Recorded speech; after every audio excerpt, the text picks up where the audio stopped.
देखते हैं उत्तर भारत एवं दक्कन के प्रांतीय राजवंश से संबंधित प्रश्न। पहला है, जौनपुर नगर निम्नलिखित की स्मृति में स्थापित किया गया तो मोहम्मद बिन तुगलक की। ऑप्शन यहाँ पर डी सही है। जौनपुर नगर की स्थापना किसने किया था तो ये है फिरोज शाह तुगलक। ऑप्शन यहाँ पर बी सही है।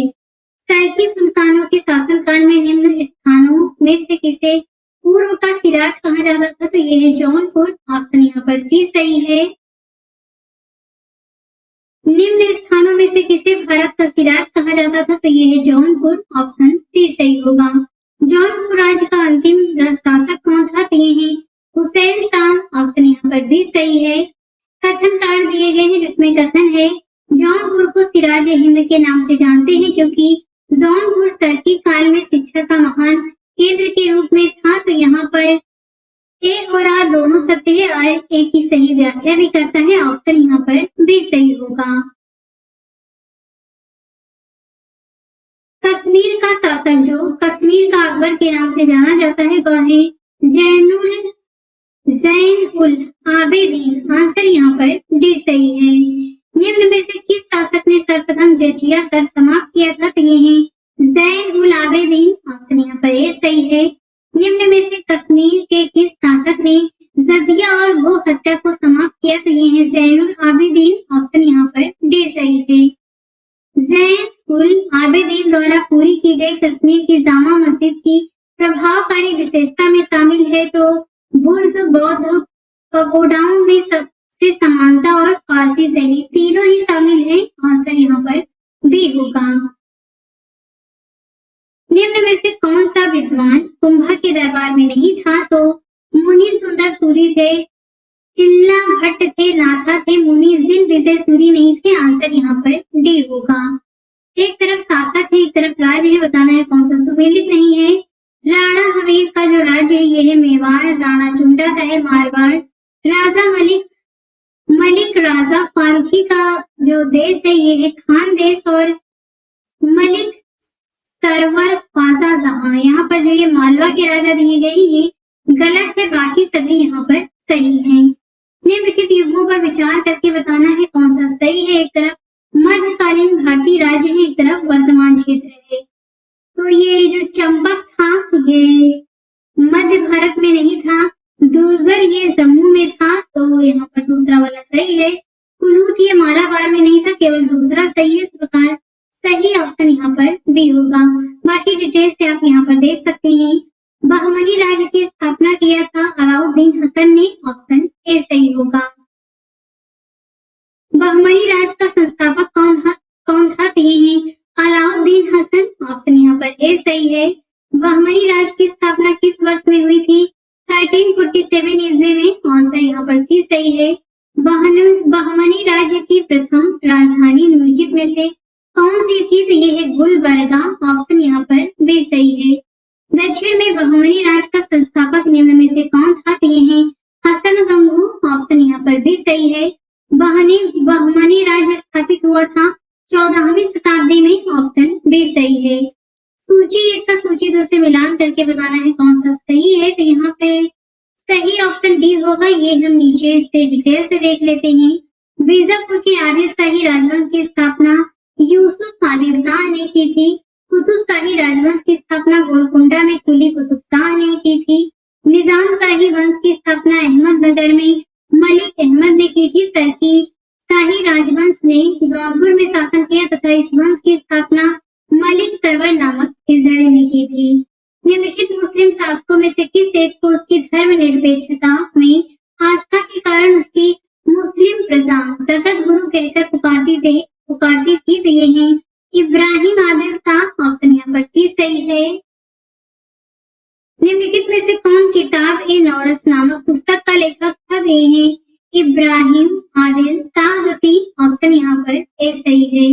अहमदनगर के निजाम शाही वंश का अंत कैसे हुआ। अहमदनगर को मुगल साम्राज्य में मिलाकर हुसैन शाह को आजीवन कारावास दिया गया। ऑप्शन यहाँ पर ए सही होगा। वह युग्म जो सही सुमेलित नहीं है। बाज बहादुर मालवा से थे, कुतुब शाह गोलकुंडा से थे, सुल्तान मुजफ्फर शाह गुजरात से थे, यूसुफ आदिल शाह। यहाँ पर ये जो डी वाला दिया गया है ये गलत है, यूसुफ आदिल शाह ये बीजापुर के शासक थे। मध्यकालीन गुजरात के इनमें से किस एक शासक ने दीव को पुर्तगालियों को सुपुर्द किया था? तो ये है बहादुर शाह। ऑप्शन यहाँ पर सी सही है। गोलकुंडा को वर्तमान में क्या कहा जाता है? हैदराबाद। ऑप्शन ए सही होगा। निम्नलिखित में से कौन सा एक सुमेलित है? तो सुमेलित बताना है। होयसल द्वार समुद्रम, होयसल का द्वार समुद्रम और पांड्य का मदुरा यहाँ पर दूसरा और चौथा सही है। बाकी आप यहाँ पे देख सकते हैं सभी राजधानियां हैं। द्वार समुद्र किस राजवंश की राजधानी थी? तो ये थी होयसल की। निम्नलिखित साम्राज्य पर विचार करके बताना है कितने साम्राज्यों ने अपनी आद्य 8वीं शताब्दी ईस्वी में स्थापित किया था? तो इनमें से कोई भी नहीं होगा। 8वीं शताब्दी में किसी ने स्थापित नहीं किया। आंसर यहाँ पर इसमें डी होगा। सूची 1 में राजवंश है, सूची 2 में राजधानी है। मिलान करके बताना है कौन सा सही है। तो इसमें ऑप्शन बी होगा। ये हम नीचे देख लेते हैं। पल्लव की राजधानी थी कांची, पांड्य की मदुरा, यादव की देवगिरी और काकतीय की थी वारंगल। निम्नलिखित में से कौन सा राजवंश महिला शासक रुद्रमा देवी से संबंधित है? तो ये है काकतीय। ऑप्शन यहाँ पर सी सही होगा। रुद्रमा के संबंध में निम्नलिखित कथनों में से विचार करके बताना है कौन सा सही है। रुद्रमा वारंगल के काकतीय वंश की चौथी स्वतंत्र शासिका थी। उसने दक्षिण तमिलनाडु के पांड्य, उड़ीसा के पूर्वी गंग शासकों, देवगिरी के सेना शासकों को पराजित किया था। तो ये दोनों ही कथन सही है। आंसर यहाँ पर इसमें सी सही होगा। होयसल स्मारक पाए जाते हैं तो ये हलेबीडु और बेलूर में। ऑप्शन यहाँ पर भी सही है। होयसलों की प्राचीन राजधानी द्वार समुद्र का वर्तमान नाम है तो ये है हलेबीडु। ऑप्शन यहाँ पर सी सही है। निम्नलिखित में से किस स्मारक में वह गुंबद है जो संसार के विशालतम गुंबदों में से एक है? तो ये है गोल गुंबद, बीजापुर। ऑप्शन यहाँ पर डी सही होगा। यहाँ पे आपको मिलान करके बताना है कौन सा सही है। तो इसमें ऑप्शन बी होगा। ये हम नीचे देख लेते हैं। गोल गुंबद के जो निर्माण हुआ था ये सिकंदर लोदी के समय हुआ। अष्टभुजी मकबरा बना शेरशाह के समय। सत्य मेहराबी मकबरा बना था बलबन के समय और गोल गुंबद का निर्माण हुआ मोहम्मद आदिल शाह के समय। मांडू में स्थित जंतर मंतर का निर्माण इनमें से किस शासक ने करवाया था? तो मांडू में राजमहल एक लोकप्रिय स्मारकीय इमारत है। इस महल का निर्माण सुल्तान गयासुद्दीन खिलजी के शासनकाल में किया गया। मांडू में कोई जंतर महल नहीं है बल्कि जहाज महल है। यही कारण है कि मध्य प्रदेश लोक सेवा आयोग ने इस प्रश्न को डिलीट कर दिया। मांडू के जहाज महल का निर्माण निम्नलिखित में से किस शासक ने करवाया था? तो इसमें कोई भी आंसर नहीं होगा। ये हम ऊपर देख चुके हैं। इसका निर्माण सुल्तान गयासुद्दीन खिलजी के शासनकाल में किया गया था। गुजरी महल को किसने बनवाया? मानसिंह ने। ऑप्शन बी सही होगा। निम्नलिखित में से कौन सा सुमेलित नहीं है? तो अदीना मस्जिद मांडू यहाँ पर पहला ही गलत है। लाल दरवाजा मस्जिद ये जौनपुर में है। दाखिल दरवाजा गौड़ में है। तीन दरवाजा अहमदाबाद में है। पश्चिम बंगाल के पंडुआ स्थित अदीना मस्जिद जामी मस्जिद एक प्रसिद्ध भग्नावशेष है जिसे 1364 से 1374 ईस्वी के मध्य बंगाल के शासक सिकंदर शाह के शासनकाल में निर्मित किया गया था। नेक्स्ट है, एक तरफ स्मारक एक तरफ निर्माता है। यहाँ पर ऑप्शन बी होगा। ये हम नीचे देख लेते हैं। अटाला देवी मस्जिद का निर्माण करवाया इब्राहिम शाह सरकी ने। छोटा सोना मस्जिद का वली मोहम्मद ने। कदम रसूल का नुसरत शाह ने और अदीना मस्जिद पंडुआ का इसका निर्माण सिकंदर शाह ने करवाया। तो यहाँ पर जो सही ऑप्शन होगा इसमें वो बी होगा। दक्षिण भारत के पोलीगार कौन थे? तो ये क्षेत्रीय प्रशासकीय और सैन्य नियंत्रक थे। ऑप्शन यहाँ पर इसमें सी सही होगा। अब देखते हैं भक्ति और सूफी आंदोलन से संबंधित प्रश्न। पहला है, भक्ति आंदोलन का प्रारंभ किया गया था अलवर संतों के द्वारा। ऑप्शन यहाँ पर ए सही होगा। भक्ति संस्कृति का भारत में पुनर्जन्म हुआ था 15वीं और 16वीं शताब्दी ईस्वी में। ऑप्शन यहाँ पर डी सही है। बुद्ध और मीराबाई के जीवन दर्शन में मुख्य साम्य था तो संसार दुखपूर्ण है। ऑप्शन यहाँ पर सी सही होगा। कोई व्यक्ति किसी व्यक्ति से उसका धर्म, संप्रदाय या जाति न पूछे, ये कथन है रामानंद का। ऑप्शन बी सही होगा। सभी भक्ति संतों के मध्य एक समान विशेषता थी कि उन्होंने अपनी वाणी को उसी भाषा में लिखा जिसे उनके भक्त समझते थे। ऑप्शन यहाँ पर ए सही होगा। मध्ययुगीन भारत के धार्मिक इतिहास के संदर्भ में सूफी संत निम्नलिखित में से किस तरह के आचरण का निर्वाह करते थे? तो साध्य, ध्यान साधना और श्वास नियमन, एकांत में कठोर और यौगिक व्यायाम, श्रोताओं में आध्यात्मिक हर्षोन्माद उत्पन्न करने के लिए पवित्र गीतों का गायन। तो यहाँ पर तीनों ही होगा। ऑप्शन यहाँ पर डी सही है।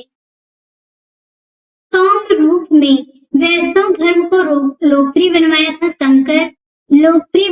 शंकर देव ने। ऑप्शन डी सही है। सुप्रसिद्ध मध्यकालीन संत शंकर देव संबंधित थे वैष्णव संप्रदाय से। ऑप्शन बी सही है। असम एवं कूच बिहार में वैष्णव धर्म का प्रवर्तन किसने किया था? शंकर देव ने। ऑप्शन यहाँ पर सी सही है। रामानुजाचार्य किससे संबंधित है? तो विशिष्टाद्वैत से। ऑप्शन यहाँ पर सी सही होगा। शुद्ध अद्वैतवाद का प्रतिपादन किया था वल्लभाचार्य ने। ऑप्शन बी सही होगा। महाप्रभु वल्लभाचार्य की जन्म स्थली कहाँ है? तो ये है चंपारण में। ऑप्शन यहाँ पर डी सही होगा। निम्नलिखित में से कौन सा सुमेलित है? तो द्वैतवाद ये संबंधित है माधवाचार्य से। आंसर जो सी है यहाँ पर वो सही है। सूची 1 का सूची 2 से मिलान करके बताना है कौन सा सही है। तो ऑप्शन सी होगा। ये हम नीचे देख लेते हैं। वल्लभाचार्य का मार्ग है पुष्टि मार्ग, रामानुजा का है विशिष्टाद्वैत, माधवाचार्य का जो वाद है ये है द्वैतवाद और शंकर का है ये अद्वैतवाद। एक तरफ दार्शनिक है, एक तरफ दर्शन है। यहाँ पर सही ऑप्शन बी होगा। ये नीचे देखते हैं। रामानुज का दर्शन है विशिष्टाद्वैत, माधवाचार्य का द्वैत, निम्बार्क का है द्वैताद्वैत और वल्लभाचार्य का है शुद्धाद्वैत। निम्नलिखित कथनों पर विचार करके बताना है कौन सा सही है। बीजक संत दादू दयाल के उपदेशों का एक संकलन है। पुष्टि मार्ग के दर्शन को माधवाचार्य ने प्रतिपादित किया। तो यहाँ पर दोनों में से कोई भी कथन सही नहीं है। आंसर यहाँ पर डी होगा। निम्नलिखित में से किस भक्ति संत ने अपने संदेश के प्रचार के लिए सबसे पहले हिंदी का प्रयोग किया? तो ये है रामानंद। ऑप्शन यहाँ पर सी सही है। मध्यकालीन भारत के निम्नलिखित में से किस संत का जन्म प्रयाग में हुआ था? तो ये है रामानंद। ऑप्शन यहाँ पर बी सही होगा। कबीर शिष्य थे तो ये थे रामानंद के। ऑप्शन यहाँ पर बी सही है। बीजक का रचयिता कौन है? तो ये है कबीर। सही ऑप्शन बी होगा। पोथी पढ़ जग मुआ, पंडित भया न कोई, ढाई आखर प्रेम का, पढ़े सो पंडित हो। ये पंक्तियां किसने लिखी हैं? तो कबीर की हैं। ऑप्शन यहाँ पर ए सही होगा। कबीर एवं धर्मदास के मध्य संवादों के संकलन का शीर्षक है अमर मूल। ऑप्शन यहाँ पर बी सही है। मलूक दास एक संत कवि थे तो ये थे कड़ा के। ऑप्शन यहाँ पर डी सही होगा। ये कड़ा जो है ये वर्तमान उत्तर प्रदेश के कौशाम्बी जिला में था। संत खासीदास के पिताजी का क्या नाम था? तो महंगू। ऑप्शन यहाँ पर डी सही होगा। निम्नलिखित में से कौन सा एक सही कालक्रम है? शंकराचार्य आते हैं, इसके बाद रामानुज और फिर चैतन्य आते हैं। ऑप्शन यहाँ पर ए सही होगा। निम्नलिखित भक्तों का सही कालक्रम बताना है तो ये है कबीर, गुरु नानक, चैतन्य और मीराबाई। ऑप्शन ए सही है। यहाँ पर आप इनकी डेट भी देख सकते हैं। भगवान शिव की प्रतिष्ठा में कितने ज्योतिर्लिंग स्थापित हैं? तो टोटल 12 हैं। ऑप्शन यहाँ पर बी सही होगा। रामानुज के अनुयायियों को कहा जाता है तो इन्हें वैष्णव कहते हैं। ऑप्शन यहाँ पर बी सही है। निम्नलिखित में से कौन सा स्थान गुरु नानक का जन्म स्थल था? तो ये है ननकाना। ऑप्शन यहाँ पर इसमें सी सही होगा। जिसके शासन में गुरु नानक देव ने सिख धर्म की स्थापना की वो कौन था? तो ये है सिकंदर लोधी। ऑप्शन यहाँ पर भी सही होगा। ईश्वर केवल मनुष्य के सद्गुण को पहचानता है तथा उसकी जाति नहीं पूछता। आगामी दुनिया में कोई जाति नहीं होगी, यह सिद्धांत किस भक्ति संत का है? तो ये है नानक। ऑप्शन यहाँ पर सी सही है। मीराबाई समकालीन थी तो मीराबाई मेड़ता के रतन सिंह राठौर की इकलौती पुत्री थी। उनका जन्म 1498 ईस्वी में मेड़ता के कुदकी नामक ग्राम में हुआ था। इनका विवाह उदयपुर के प्रसिद्ध शासक राणा सांगा के ज्येष्ठ पुत्र युवराज भोजराज से हुआ था, किंतु विवाह के कुछ वर्षों के पश्चात राजकुमार भोजराज का परलोक वास हो गया। पति की मृत्यु के बाद उन्होंने अपना समूचा जीवन कृष्ण की भक्ति में अर्पित कर दिया। ये महाकवि तुलसीदास गुरु नानक चैतन्य महाप्रभु के समकालीन थी, जबकि रामकृष्ण परमहंस इनके समकालीन नहीं थे। तो यहाँ पे आप इसे देख सकते हैं। प्रसिद्ध भक्त कवयित्री मीरा के पति का क्या नाम था? तो इनका नाम राजकुमार भोजराज। ऑप्शन यहाँ पर भी सही है। राग गोविंद के रचनाकार है मीराबाई। ऑप्शन ए सही है। यहाँ पे कालक्रम बताना है आपको, तो सबसे पहले आते हैं इसमें नामदेव, इसके बाद आते हैं कबीर, इसके बाद नानक और फिर आती है मीराबाई। तो यहाँ पर जो सही ऑप्शन होगा वो सी होगा। निम्नलिखित में से कौन इस्लाम से प्रभावित था? तो यह नामदेव। ऑप्शन यहाँ पर सी सही है। निम्नलिखित भक्ति संतों पर विचार करके बताना है कि कौन उस समय उपदेश देता था जब लोधी वंश का पतन हुआ तथा बाबर सत्तारूढ़ हुआ? तो यहाँ पर दादू दयाल त्यागराज और गुरु नानक में से होंगे केवल गुरु नानक। इस प्रकार ऑप्शन यहाँ पर भी सही होगा। एक तरफ भक्ति संत है, एक तरफ उनका व्यवसाय है, बताना है कौन सा सही होगा। तो ऑप्शन यहाँ पर भी सही है। ये हम नीचे देख लेते हैं। रामदेव का व्यवसाय था दर्जी, कबीर का था सुलाहा, रविदास का मोची और सेना का था नाई। चैतन्य महाप्रभु किस संप्रदाय से संबंध थे? तो ये थे वैष्णव। ऑप्शन यहाँ पर ए सही होगा। तुलसीदास किसके समकालीन थे? तो ये थे अकबर तथा जहांगीर के। ऑप्शन यहाँ पर ए सही है। रामचरितमानस नामक ग्रंथ के रचयिता थे? तो ये थे तुलसीदास। ऑप्शन यहाँ पर ए सही होगा। निम्न में से कौन सी रचना संत तुलसीदास की नहीं है? तो ये है साहित्य रत्न। ऑप्शन यहाँ पर डी सही है। विनय पत्रिका के रचयिता है? तो ये है तुलसीदास। ऑप्शन यहाँ पर ए सही होगा। तुलसीदास के संदर्भ में निम्नलिखित में से बताना है कौन सा कथन सही है। तुलसीदास का जन्म बाना जनपद के राजापुर नामक ग्राम में हुआ था। उनकी पत्नी का नाम गीतावली था। तो ये दोनों ही कथन गलत हैं। आंसर यहाँ पर इसमें डी होगा। निम्नलिखित में से कौन सा सही सुमेलित नहीं है? ध्रुवदास, भगत नामावली, नाभादास की रचना भक्त माल, रसखान की रसप्रिया नहीं है, उस्मान की रचना है चित्रावली। ये रसप्रिया जो है ये आचार्य केशव दास की प्रसिद्ध रचना है। निम्नलिखित में से कौन वरकरी संप्रदाय का संत था? तो यह है नामदेव। ऑप्शन यहाँ पर सी सही होगा। वरकरी संप्रदाय के मुख्य पीठ अवस्थित है? तो ये पठरपुर में है। ऑप्शन यहाँ पर भी सही होगा। भक्त तुकाराम कौन से मुगल सम्राट के समकालीन थे? तो ये थे जहांगीर के। ऑप्शन यहाँ पर सी सही है। निम्नलिखित में से कौन भक्ति आंदोलन का प्रस्तावक नहीं था? तो ये है नागार्जुन। ऑप्शन यहाँ पर ए सही होगा। कथन कांड दिया गया है जिसमें कथन है मध्यकाल में संगीत पर संस्कृत में लिखी गई अनेक पुस्तकों का फारसी में अनुवाद किया गया, क्योंकि आरंभिक चिश्ती सूफी संत संगीत सभाओं जिन्हें समा कहा जाता था के शौकीन थे। तो यहाँ पर कथन तथा कारण दोनों सही है, किंतु कारण कथन की सही व्याख्या नहीं करता। ऑप्शन यहाँ पर इसमें बी सही होगा। भारत में चिश्तिया सूफी मत को स्थापित किया था ख्वाजा मोइनुद्दीन ने। ऑप्शन यहाँ पर भी सही है। भारत में चिश्तिया संप्रदाय का प्रथम सूफी संत था? तो ये है शेख मोइनुद्दीन चिश्ती। ऑप्शन यहाँ पर ए सही होगा। निम्नलिखित सूफी संतों में से कौन एक सर्वप्रथम अजमेर में बस गए थे? तो ये है शेख मोइनुद्दीन चिश्ती। ऑप्शन यहाँ पर ए सही होगा। निम्नलिखित में से कौन सूफीवाद की चिश्तिया शाखा के संस्थापक थे? तो ये है ख्वाजा अबू अब्दाल। ऑप्शन यहाँ पर सी सही होगा। ख्वाजा मोइनुद्दीन चिश्ती के शिष्य किसके शिष्य थे? तो ये थे ख्वाजा उस्मान हारूनी के। आंसर यहाँ पर इसमें डी होगा। ख्वाजा मोइनुद्दीन चिश्ती शिष्य थे? तो ये थे ख्वाजा उस्मान हारूनी के। आंसर सी सही है।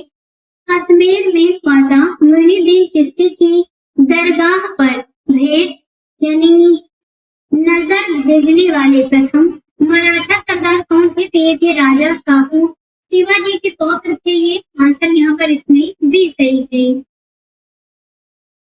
शेख निजामुद्दीन औलिया शिष्य थे? तो ये थे बाबा फरीद के थे। ऑप्शन यहाँ पर सी सही होगा। शेख निजामुद्दीन औलिया की दरगाह स्थित है? तो ये स्थित है दिल्ली में।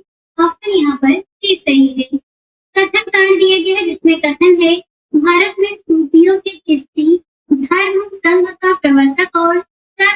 व्यक्ति ख्वाजा मोइनुद्दीन चिश्ती है, क्योंकि चिश्ती धर्म संघ ने अपना नाम अजमेर में स्थित ग्राम चिश्त से लिया है। तो यहाँ पर ये सही है, परंतु आर गलत है। सही ऑप्शन इसमें सी सही होगा। जिस सूफी संत की मान्यता थी कि भक्ति संगीत ईश्वर के निकट पहुंचने का एक साधन है, वह है मोइनुद्दीन चिश्ती। ऑप्शन यहाँ पर ए सही होगा। निम्नलिखित में से कौन चिश्ती सिलसिले से संबद्ध नहीं है? तो शेख अब्दुल जिलानी नहीं है, जो संबंधित है ये है शेख निजामुद्दीन औलिया, शेख मोइनुद्दीन और ख्वाजा कुतुबुद्दीन बख्तियार काकी। जो आंसर होगा वो यहाँ पर बी है।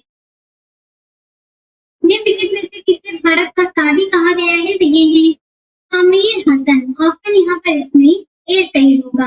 नेक्स्ट है, निम्नलिखित में से किस सुल्तान से निजामुद्दीन औलिया ने भेंट करने से इनकार कर दिया था? तो ये है अलाउद्दीन खिलजी। ऑप्शन यहाँ पर भी सही होगा। कौन सूफी संत महबूब ए इलाही कहलाता था? तो ये है शेख निजामुद्दीन औलिया। ऑप्शन यहाँ पर डी सही है। निम्नलिखित में से कौन से सूफी संत महबूब ए इलाही के नाम से जाने जाते हैं? शेख निजामुद्दीन औलिया। ऑप्शन यहाँ पर भी सही होगा। शेख फरीद का सर्वाधिक ख्याति लब्ध शिष्य जिसने दिल्ली के 7 सुल्तानों का शासन देखा था, कौन था? तो ये है निजामुद्दीन औलिया। ऑप्शन यहाँ पर ए सही होगा। निम्न में से किस सूफी संत के विचारों को सिखों के धर्म ग्रंथ आदि ग्रंथ में संकलित किया गया है? तो ये है फरीदुद्दीन गंज ए सकर। ऑप्शन यहाँ पर इसमें सी सही है। प्रसिद्ध संत सलीम चिश्ती रहते थे, तो ये रहते थे फतेहपुर सीकरी में। ऑप्शन यहाँ पर सी सही होगा। निम्नलिखित में से किसे शेख उल हिंद की पदवी प्रदान की गई है? तो ये है शेख सलीम चिश्ती। ऑप्शन यहाँ पर डी सही है। निम्नलिखित में से किस चिश्ती संत को चिराग दिल्ली कहा जाता है? तो ये है नसरुद्दीन। ऑप्शन यहाँ पर डी सही है। निम्नलिखित में से कौन सा सही सुमेलित नहीं है? शेख मोइनुद्दीन चिश्ती अजमेर से संबंधित है, शेख बुरहानुद्दीन गरीब दौलताबाद, शेख मोहम्मद हुसैनी गुलबर्गा, शेख निजामुद्दीन औलिया ये मुल्तान से संबंधित नहीं है। बाकी सभी सही है। शेख निजामुद्दीन औलिया चिश्ती संप्रदाय के सूफी संत थे। इन्हें महबूब ए इलाही भी कहा जाता था। इनका जन्म बदायूं उत्तर प्रदेश में हुआ था। सूची 1 का सूची 2 से मिलान करना है। यहाँ पर सही ऑप्शन सी होगा। ये हम नीचे देख लेते हैं। ख्वाजा मोइनुद्दीन चिश्ती ये चिश्तिया से संबंधित है। शेख अहमद सरहिंदी नक्शबंदिया से, दारा सिको कादरिया से और शेख सहाबुद्दीन सुहरा बर्दिया से संबंधित है। यहाँ पे 4 कथन दिए गए हैं, बताना है कौन सा सही है। ये भारतीय इतिहास में सूफीवाद के संदर्भ में 4 कथन दिए गए हैं। पहला है शेख अहमद सरहिंदी इब्राहिम लोदी का समकालीन था, तो ये गलत होगा। शेख नसरुद्दीन चिराग दिल्ली शेख निजामुद्दीन औलिया का शिष्य था। औरंगजेब शेख सलीम चिश्ती का समकालीन था। भारत में सूफियों की कादरी पद्धति सबसे पहले शेख नियामतुल्ला और मखदूम मोहम्मद जिलानी द्वारा लागू की गई। तो यहाँ पर दूसरा और चौथा सही है। आंसर यहाँ पर डी सही होगा। हठ योग के संदर्भ में निम्नलिखित में से कौन सा कथन सही है? हठ योग नाथ पंथियों द्वारा अपनाया जाता था। हठ योग क्रिया को सूफी संतों ने भी अपनाया था। यहाँ पर दोनों ही कथन सही है। ऑप्शन यहाँ पर सी सही होगा। निम्नलिखित कथनों पर विचार करके बताना है कौन सा सही है। संत निम्बार्क अकबर के समकालीन थे। संत कबीर शेख अहमद सरहिंदी से अत्यधिक प्रभावित थे। तो यहाँ पर दोनों ही कथन गलत है। आंसर यहाँ पर डी सही होगा। निम्नलिखित में से संतों में से कौन सूफी थे? तो ये थे निजामुद्दीन औलिया थे और मोइनुद्दीन चिश्ती थे। रसखान और रहीम नहीं थे। दूसरा तीसरा होगा। इस प्रकार से सही ऑप्शन यहाँ पर सी सही है। निम्नलिखित सूफीवाद के सिलसिले में से कौन संगीत के विरुद्ध था? तो ये है नक्शबंदिया। ऑप्शन यहाँ पर डी सही है। अति कट्टरपंथी सूफी संप्रदाय था। ये है नक्शबंदी। ऑप्शन यहाँ पर सी सही है। निम्नलिखित युगों में से गलत युगों को पहचानिए। दिल्ली चिश्ती दिल्ली और दोआब, सुहरावर्दी ये सिंध में प्रसिद्ध था। फिरदौसी बिहार से संबंधित है और यह मध्य प्रदेश जो सी दिया गया है यहाँ पर ये गलत है। बाकी सभी सही है। निम्नलिखित सूफियों में से किसने कृष्ण को औलिया के रूप में माना? तो ये है शाह मोहम्मद गौस। ऑप्शन यहाँ पर ए सही होगा। शेख बहाउद्दीन जकारिया किस संप्रदाय के थे? तो ये थे सुहरावर्दी संप्रदाय के। ऑप्शन यहाँ पर ए सही होगा। निम्न में से किस सूफी संप्रदाय का प्रसार मुख्यतः सिंध, मुल्तान और पंजाब तक सीमित था? तो ये है सुहरावर्दी। ऑप्शन यहाँ पर सी सही है। निम्नलिखित में से किसका संबंध सूफीवाद से नहीं है? उलेमा का नहीं है, जिनका संबंध है ये है खान का, समा और शेख। आंसर यहाँ पर ए होगा। कृष्ण जीवन परत प्रेम वाटिका काव्य की रचना किया था रसखान ने। ऑप्शन यहाँ पर इसमें सी सही होगा। निम्न में से कौन एक भक्ति आंदोलन से जुड़ा नहीं है? तो वल्लभाचार्य थे, गुरु नानक जुड़े थे, चैतन्य थे, अमीर खुसरो नहीं थे। ऑप्शन यहाँ पर डी सही है। 12 मासा की रचना किसने किया था? मलिक मोहम्मद जायसी ने। ऑप्शन यहाँ पर सी सही होगा। सूची 1 का सूची 2 से मिलान करना है, तो यहाँ पे सही ऑप्शन बी होगा। ये हम नीचे देख लेते हैं। मुल्ला दाऊद की जो संबंधित है ये है चंदायन से। एक तरफ कवि है, एक तरफ उनकी रचना है, तो मुल्ला दाऊद की रचना है चंदायन और चांदायन, और दामोदर कवि के है पद्मावती कथा, सोमनाथ की है रागविबोध और अमीर खुसरो की रचना है आशिका। प्रतिवर्ष प्रसिद्ध सूफी संत हाजी वारिस अली की मजार पर मेला लगता है देवा शरीफ में। ऑप्शन यहाँ पर सी सही होगा। क्राइस्ट का जन्म स्थान है, तो ये है बेथलेहम। ऑप्शन यहाँ पर भी सही है। ईस्टर त्योहार के पीछे ईसाइयों की भावना है। इस दिन ईसा पुनर्जीवित हुए थे। ऑप्शन यहाँ पर डी सही होगा। कौन सा ईसाई संत पशु पक्षियों से प्रेम के लिए विख्यात है? दिए हैं असीसी के संत फ्रांसिस। ऑप्शन यहाँ पर सी सही है। ईसाइयों का गुड फ्राइडे क्यों मनाया जाता है? ईसा मसीह को सूली पर चढ़ाया गया था इस दिन। ऑप्शन यहाँ पर सी सही है। अब देखते हैं मुगल वंश बाबर से संबंधित प्रश्नों को। पहला है बाबर को भारत पर आक्रमण करने के लिए आमंत्रित करने वाले में से एक आलम खान। ये आलम खान जो थे ये इब्राहिम लोदी से संबंधित थे तथा वह दिल्ली के राज सिंहासन के दावेदार थे। तो यहाँ पर जो सही ऑप्शन होगा वो ए होगा। नेक्स्ट है अफगानिस्तान पर आधिपत्य के समय बाबर को किसने भारत पर आक्रमण करने के लिए आमंत्रण दिया था? तो ये थे दौलत खां। ऑप्शन यहाँ पर सी सही होगा। मध्यकालीन भारत के मुगल शासक वसुता थे, तो ये चगताई तुर्क थे। ऑप्शन यहाँ पर सी सही होगा। इनमें से किसने बाबर को सर-ए-फूल के युद्ध में पराजित किया था? तो ये है सैबानी खां। ऑप्शन यहाँ पर बी सही है। किस मुगल शासक ने भारत में ऑटोमन युद्ध पद्धति को अपनाया? तो ये है बाबर। ऑप्शन यहाँ पर सी सही होगा। पानीपत का प्रथम युद्ध किसके मध्य हुआ था? तो ये बाबर और इब्राहिम लोदी के मध्य हुआ। ऑप्शन यहाँ पर डी सही है। पानीपत के युद्ध में बाबर की जीत का मुख्य कारण क्या था? उसकी सैन्य कुशलता थी। ऑप्शन यहाँ पर भी सही होगा। बाबर की इब्राहिम लोदी पर विजय का कारण क्या था? कुशल सेना नायक। ऑप्शन यहाँ पर डी सही है। निम्नलिखित में से किस युद्ध में एक पक्ष द्वारा प्रथम बार तोपों का उपयोग किया गया? तो ये है पानीपत का प्रथम युद्ध। सही ऑप्शन ए सही होगा। पानीपत की पहली लड़ाई में बाबर ने किसको हराया था? तो इब्राहिम लोदी को। यहाँ पर भी सही होगा। किस वर्ष बाबर ने सुल्तान इब्राहिम लोदी को पानीपत की लड़ाई में पराजित किया था? तो ये 1526 ईस्वी। ऑप्शन यहाँ पर भी सही होगा। निम्नलिखित में से कौन सा युद्ध सही सुमेलित नहीं है? पानीपत का प्रथम युद्ध हुआ था 1526 में, खानवा का युद्ध 27 में, घाघरा का युद्ध 29 में और चंदेरी का युद्ध ये यहाँ पर 30 में नहीं हुआ था। यहाँ पर नीचे देख लेते हैं।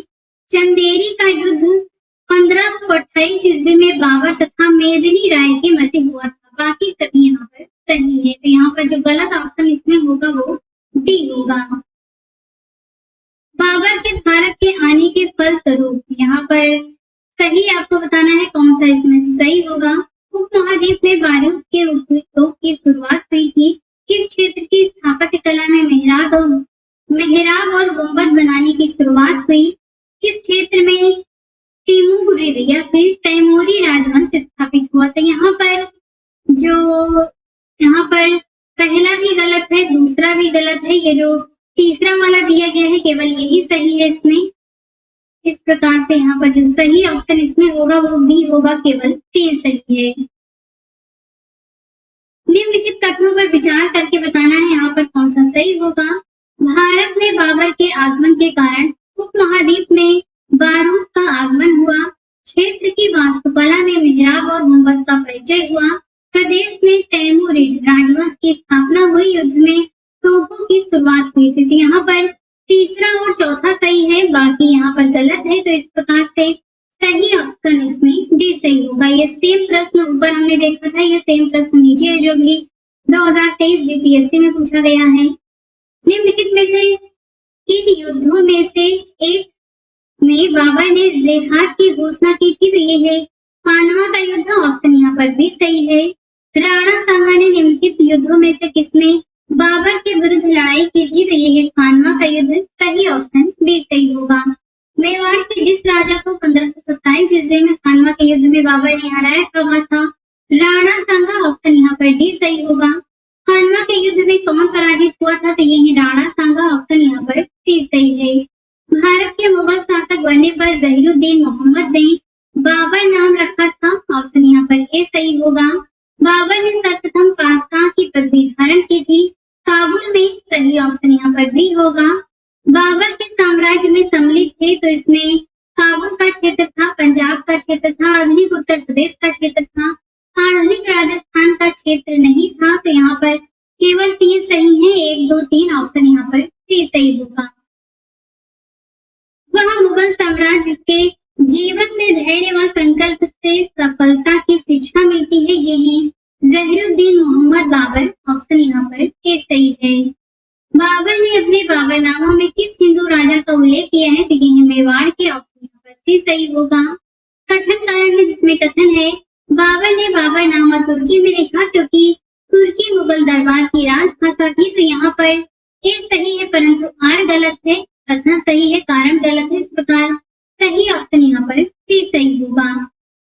यहाँ पर जो तुर्की है ये मुगल राज दरबार की राजभाषा नहीं थी, अपितु यह सम्मान फारसी को प्राप्त था।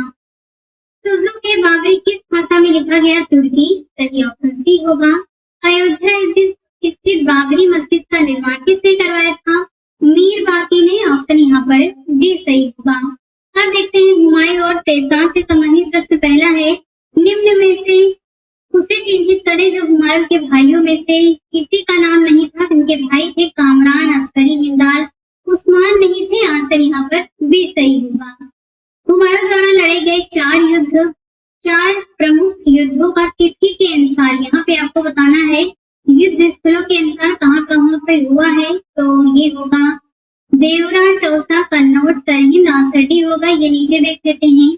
देवरा का युद्ध हुआ था 1532 ईस्वी में, चौसा का 1539 में, कन्नौज का 1540 में और सरहिंद का युद्ध हुआ था 1555 ईस्वी में। इनमें से किसने हुमायूं को यह प्रस्ताव दिया था कि यदि उसे बंगाल पर अधिकार करने दिया गया तो वह बिहार को समर्पित कर देगा और 10 लाख दिनार की वार्षिक श्रद्धांजलि अर्पित करेगा। तो ये है शेर खान, ऑप्शन यहाँ पर भी सही होगा। निम्नलिखित में से किन 2 शासकों के मध्य 17 मई 1540 ईस्वी में कन्नौज के पास युद्ध हुआ था। तो ये है शेर शाह एवं हुमायूं, ऑप्शन यहाँ पर भी सही है। फरीद जो बाद में शेर शाह सूरी बना ने कहाँ शिक्षा प्राप्त किया था। जौनपुर में, ऑप्शन यहाँ पर सी सही है। निम्नलिखित मध्य युगीन शासकों में से कौन एक उच्च शिक्षित था। तो ये है शेर शाह, ऑप्शन यहाँ पर डी सही होगा। निम्नलिखित में से किस सुल्तान ने पहले हजरत आला की उपाधि अपनाई और बाद में सुल्तान की। तो ये है शेर शाह सूरी, ऑप्शन यहाँ पर सी सही है। शेर शाह सूरी द्वारा किए गए सुधारों में सम्मिलित थे। तो यहाँ पर आपको बताना है कौन सा सही होगा। तो राजस्व सुधार, सैनिक सुधार, प्रशासनिक सुधार, करेंसी प्रणाली में सुधार, यहाँ पर सभी होगा, ऑप्शन यहाँ पर डी सही है। बाकी आप इसे यहाँ पर डिटेल से स्वयं से भी देख सकते हैं। अगला प्रश्न है दिल्ली सल्तनत के पराभव के उपरांत किस शासक द्वारा स्वर्ण मुद्रा का सर्वप्रथम प्रचलन किया गया। तो ये है हुमायूं, ऑप्शन यहाँ पर भी सही होगा। हुमायूं ने चुनार दुर्ग पर प्रथम बार आक्रमण कब किया था। 1532 ईस्वी में, ऑप्शन ए सही होगा। निम्नलिखित घटनाओं पर विचार करके उन्हें काल क्रमानुसार व्यवस्थित करके बताना है कौन सा सही होगा। तो यहाँ पर सही ऑप्शन इसमें बी होगा, ये हम नीचे देख लेते हैं।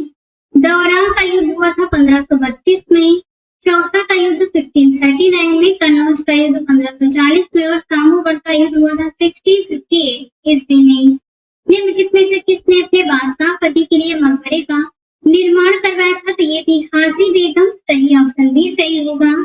चांदी का सिक्का किसने शुरू किया था? तो ये थे शेर शाह, ऑप्शन यहाँ पर इसमें बी सही होगा। शेर शाह के अंतर्गत तांबे के दाम और चांदी के रुपया की विनिमय दर क्या थी? तो ये थी 64:1, ऑप्शन यहाँ पर डी सही होगा। शुद्ध चांदी का रुपया का आविष्कार किसने किया था? शेर शाह ने, ऑप्शन यहाँ पर बी सही है। शेर शाह सूरी के संदर्भ में निम्नलिखित में से बताना है कौन सा कथन सही है। वह एक शानदार प्रशासनिक व्यवस्था के निर्माता थे, हालांकि एक शासक के रूप में उनके गुण युद्ध के मैदान पर उनकी जीत से अधिक उल्लेखनीय नहीं थे। तो यहाँ पर केवल पहला ही सही है, दूसरा वाला गलत है। तो यहाँ पर ऑप्शन ए सही होगा। शेर शाह सूरी की मृत्यु हुई थी, तो ये कालिंजर में हुई थी युद्ध के दौरान, ऑप्शन यहाँ पर भी सही होगा। युद्ध में चोट लगने के बाद उनकी मृत्यु हो गई थी। शेर शाह सूरी का अंतिम अभियान निम्नलिखित में से किस राज्य के विरुद्ध था? तो ये है कालिंजर, ऑप्शन ए सही होगा। मात्र एक मुट्ठी बाजरे के चक्कर में मैंने अपना साम्राज्य खो दिया होता, यह कथन किस मध्यकालीन शासक से संबंधित है? तो यही शेर शाह सूरी, ऑप्शन यहाँ पर सी सही होगा। शेर शाह को अपनी वीरता से प्रभावित करने वाले जैता और पंपा किस स्थान से संबंधित थे? तो ये थे मारवाड़ से, ऑप्शन यहाँ पर डी सही है। शेर शाह का मकबरा कहाँ स्थित है? तो ये सासाराम में है, ऑप्शन ए सही होगा। शेर शाह का मकबरा कहाँ पर स्थित है? तो ये है सासाराम में। शेर शाह को दफनाया गया था सासाराम में। निम्नलिखित में से किस स्मारक का निर्माण शेर शाह ने कराया था? तो ये है दिल्ली का किला एक पुराना मस्जिद, ऑप्शन यहाँ पर ए सही होगा। दिल्ली में पुराना किला के भवनों का निर्माण किया था शेर शाह ने, ऑप्शन सी सही होगा। दिल्ली के पुराने किले के भीतर बनी मस्जिद किला एक पुराना का निर्माण किसने किया था? तो ये किया था शेर शाह ने, ऑप्शन यहाँ पर बी सही है। दिल्ली के पुराने किले के वर्तमान स्वरूप का निर्माण निम्नलिखित में से किसने करवाया था? तो ये है शेर शाह सूरी, ऑप्शन यहाँ पर ए सही होगा। कृषकों की सहायता के लिए किस मध्यकालीन भारतीय शासक ने पट्टा एवं कबूलियत की व्यवस्था प्रारंभ की थी? तो ये है शेर शाह, सही ऑप्शन यहाँ पर सी सही होगा। निम्नलिखित में से किसने पूर्वी बंगाल से लेकर पेशावर तक सड़क ए आजम कहलवाई जाने वाली सड़क बनवाया? तो ये बनवाया शेर शाह सूरी ने, सही ऑप्शन यहाँ पर डी सही है। शेर शाह का उत्तराधिकारी था, तो ये थे इस्लाम शाह, ऑप्शन यहाँ पर बी सही है। किन शासकों में से किसने अपनी सैन्य टुकड़ियों को 200, 250 और 500 इकाइयों में विभाजित किया था? तो यहाँ पर ऑप्शन इसमें ये सही होगा, ये नीचे देख लेते हैं। इस्लाम शाह शेर शाह का पुत्र था। इस्लाम शाह ने पूरे उत्तर भारत में लगभग 8 वर्षों तक शासन किया। उसकी मृत्यु 1553 ईस्वी में हुई। इस्लाम शाह ने ही अपनी सैन्य टुकड़ियों को 50, 200 और 250 और 500 की इकाइयों में विभाजित किया था। सिकंदर शाह ने अपने शासन काल में इस्लाम शाह की सैन्य व्यवस्था को लागू रखा था। अब देखते हैं अकबर से संबंधित प्रश्न। पहला प्रश्न है, निम्नलिखित में से किस एक स्थान पर अकबर को हुमायूं की मृत्यु की सूचना मिलने पर राजगद्दी पर बैठाया गया था? तो ये है काला नौर, ऑप्शन यहाँ पर डी सही है। हल्दी घाटी के युद्ध के पीछे अकबर का मुख्य उद्देश्य क्या था? राणा प्रताप को अपने अधीन लाना, ऑप्शन यहाँ पर ए सही होगा। हल्दी घाटी का युद्ध किस वर्ष में हुआ था? तो ये 1576 ईस्वी में, ऑप्शन यहाँ पर बी सही होगा। हल्दी घाटी के युद्ध में महाराणा प्रताप की सेना के सेनापति कौन थे? हकीम खान, ऑप्शन यहाँ पर सी सही है। हल्दी घाटी के युद्ध में महाराणा प्रताप के अलावा राजपूत सेना का सेनापति कौन था? हकीम सूर, ऑप्शन यहाँ पर भी सही है। हल्दी घाटी के युद्ध में महाराणा प्रताप की राजपूत सेना का सेनापति कौन था? तो ये है हकीम खान सूर, ऑप्शन यहाँ पर भी सही है। निम्नलिखित यहाँ पे एक चित्र दिया गया है, बताना है आपको। यहाँ पर ए और बी ये क्षेत्र दिए गए हैं। छायांकित भाग का एक कलावधि विशेष अकबर के साम्राज्य को दर्शाता है।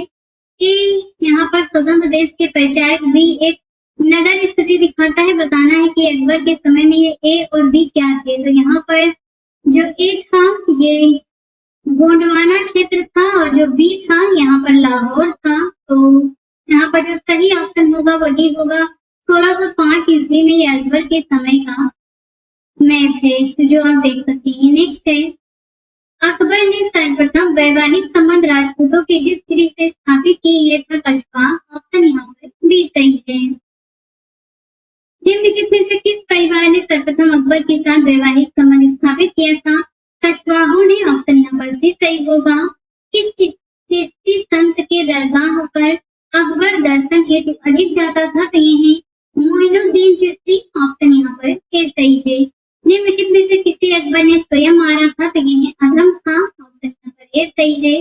राजपूताना के निम्न राज्यों में से किस एक ने अकबर की संप्रभुता स्वयं स्वीकार नहीं की थी? तो ये है मेवाड़। ऑप्शन यहाँ पर बी सही होगा। किस राजपूत शासक ने मुगलों के विरुद्ध निरंतर स्वतंत्रता का संघर्ष जारी रखा और समर्पण नहीं किया? तो ये है मारवाड़ के राव चंद्रसेन। ऑप्शन यहाँ पर बी सही है। अकबर के साथ युद्ध करने वाली दुर्गावती ये मंडला की रानी थी। ऑप्शन यहाँ पर ए सही होगा। अबुल फजल की मृत्यु इनमें से किसके कारण हुई? तो ये है शहजादा सलीम। ऑप्शन यहाँ पर ए सही होगा। निम्न तथ्यों में से कौन सा तथ्य ऐसा है जो अकबर को राष्ट्रीय सम्राट सिद्ध करने में सहायक नहीं है? तो अकबर के इस्लाम धर्म को त्याग देना ये नहीं है। जो है ये है प्रशासनिक एकता और कानूनों की एकरूपता। अकबर की धार्मिक नीति, अकबर द्वारा सांस्कृतिक एकता का प्रयत्न। तो यहाँ पर नहीं पूछा है तो ऑप्शन यहाँ पर ए सही होगा। अकबर की लोकप्रियता के कारण थे तो मनसबदारी प्रथा, भू राजस्व व्यवस्था, धार्मिक नीति, सामाजिक सुधार। यहाँ पर ए बी सी डी सभी होगा। ऑप्शन यहाँ पर डी सही है। निम्नलिखित में से किस मुगल शासक ने तीर्थ यात्रा कर समाप्त कर दिया था? तो ये है अकबर। ऑप्शन यहाँ पर डी सही होगा। निम्नलिखित बादशाहों में से किसको एक प्रबुद्ध निरंकुश कहा जा सकता है? तो ये है अकबर। ऑप्शन यहाँ पर सी सही होगा। निम्नलिखित घटनाओं पर विचार करके उन्हें काल क्रमानुसार व्यवस्थित करना है। तो इसमें यहाँ पर ऑप्शन यहाँ पर डी सही होगा। ये हम नीचे डेट वाइज देख लेते हैं, आप यहाँ पर खुद मिलान करिए। अम्बेडकर की राजकुमारी का अकबर से विवाह हुआ था 1562 में। तुकारोई का युद्ध हुआ था 1575 में। मालवा पर मुगल आक्रमण हुआ था 1561 में और उड़ीसा पर कर रानी की विजय हुई थी 1568 में। इस प्रकार से सही विकल्प होगा 3, 1, 4, 2। ऑप्शन डी सही होगा। निम्नलिखित में से किसने यह आज्ञा दी थी कि आदमी को एक ही स्त्री से विवाह करना चाहिए और वह तभी दूसरा विवाह कर सकता है जब उसकी पहली पत्नी बंध्या हो? तो ये है अकबर। ऑप्शन यहाँ पर सी सही होगा। निम्नलिखित कथनों में से बताना है कौन सा कथन सही है। अकबर ने लड़कियों और लड़कों के विवाह की आयु निर्धारित करने का प्रयास किया। अकबर ने लड़कियों को अभिभावकों के दबाव से अलग स्वयं की इच्छा से विवाह करने की स्वतंत्रता दी। तो यहाँ पर दोनों ही कथन सही हैं। इस प्रकार से यहाँ पर जो सही ऑप्शन इसमें होगा वो सी होगा। यहाँ पर ये भी सही है और ये भी सही है, तो ऑप्शन यहाँ पर इसमें सी सही होगा। अकबर का शासन जाना जाता है, तो यहाँ पे बताना है कौन सा इसमें से सही होगा। क्षेत्रों को जीतने के लिए, अपनी प्रशासनिक व्यवस्था के लिए, न्यायिक प्रशासन के लिए, उसकी धार्मिक कट्टरता के लिए। तो चौथा नहीं होगा, बाकी सभी सही हैं। ऑप्शन यहाँ पर बी सही है।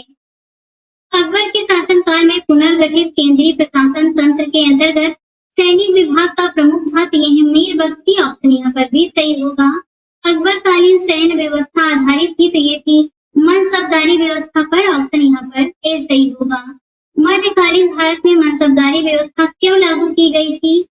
तो स्वच्छ प्रशासन सुनिश्चित करने के लिए। ऑप्शन यहाँ पर डी सही है। अकबर द्वारा दीवान का पूर्ण रूपेण दर्जा दिया जाने वाला प्रथम व्यक्ति था मुजफ्फर खां तुर्बती। ऑप्शन यहाँ पर सी सही है। अकबर ने जिस मनसबदारी प्रणाली को लागू किया वह किस देश में प्रचलित प्रणाली से उधार ली गई थी? मंगोलिया से। ऑप्शन यहाँ पर सी सही है। कथन कारण है, जिसमें कथन है अकबर के काल में हर 10 घुड़सवार सैनिकों के लिए मनसबदारों को 20 घोड़े का रखरखाव करना पड़ता था। घोड़ों को यात्रा में आराम देना होता था और युद्ध के समय उनको बदलना आवश्यक होता था। तो यहाँ पर ए और आर दोनों सही है, आर की सही व्याख्या भी करता है, इसलिए यहाँ पर सही ऑप्शन इसमें ए सही होगा। ज़ाब्ती प्रणाली किसकी उपज थी? तो ये थी अकबर की। ऑप्शन यहाँ पर इसमें डी सही है। टोडरमल ने किस क्षेत्र में ख्याति अर्जित की थी भू राजस्व में? ऑप्शन यहाँ पर बी सही होगा। इनमें से किस कर व्यवस्था को बंदोबस्त व्यवस्था के नाम से भी जाना जाता है? तो ये है दहसाला व्यवस्था। ऑप्शन यहाँ पर भी सही है। टोडरमल संबंधित है, तो ये संबंधित है माल गुजारी सुधारों से। ऑप्शन यहाँ पर बी सही होगा। मुगल सम्राट अकबर से संबंधित यहाँ पर कुछ 4 कथन दिए गए हैं। इन 4 कथनों में से बताना है कौन सा कथन इसमें से सही है। तानसेन राम बली पांडे को मुगल सम्राट अकबर द्वारा प्रदान की गई पदवी थी, तो पहला गलत है। अकबर का विवाह राजा मान सिंह की बहन के साथ हुआ था, दूसरा भी गलत है। अबुल फजल आईने अकबरी के लेखक थे, ये सही है। राजा टोडरमल अकबर की सेना के प्रधान सेनापति थे, चौथा भी गलत है। यहाँ पर केवल तीसरा सही है, इस प्रकार सही ऑप्शन यहाँ पर सी सही होगा। बाकी आप यहाँ पर इसे डिटेल से सभी को देख सकते हैं।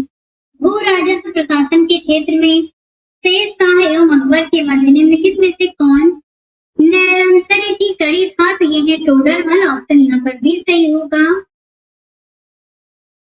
अकबर के काल में भू राजस्व व्यवस्था की एक प्रसिद्ध नीति आइन ए दहसाला पद्धति किसके द्वारा निर्मित की गई थी? टोडरमल के द्वारा। ऑप्शन यहाँ पर भी सही होगा। अकबर ने दीन ए इलाही किस वर्ष में प्रारंभ किया था? 1582 ईस्वी में। ऑप्शन यहाँ पर इसमें डी सही होगा। दीन ए इलाही का प्रचार किस शासक ने किया था? अकबर ने। ऑप्शन भी सही है। दीन ए इलाही किसके द्वारा प्रारंभ किया गया? अकबर के द्वारा। किस इतिहासकार ने दीन ए इलाही को एक धर्म कहा है? तो यहाँ पर इनमें से कोई नहीं होगा, आंसर डी होगा। अकबर द्वारा प्रवर्तित दीन ए इलाही कोई धर्म नहीं था, बल्कि एक विचार पद्धति थी। इसके नियम सर्व धर्म सम भाव पर आधारित थे। जहांगीर के समकालीन मोहसिन खानी ने अपनी रचना दाबिस्तान ए मज़ाहिब में पहली बार दीन ए इलाही का एक स्वतंत्र धर्म के रूप में उल्लेख किया था। इबादत खाने का निर्माण निम्नलिखित में से किसने करवाया था? तो अकबर ने। ऑप्शन यहाँ पर सी सही है। फतेहपुर सीकरी का इबादत खाना क्या था? तो वह भवन जिसमें विभिन्न धर्मों के विद्वानों के साथ अकबर चर्चा करता था। सही ऑप्शन सी सही होगा। निम्नलिखित इमारतों में से कौन सी इमारत साने फतेहपुर कही जाती थी? तो ये है जामा मस्जिद। ऑप्शन यहाँ पर सी सही है।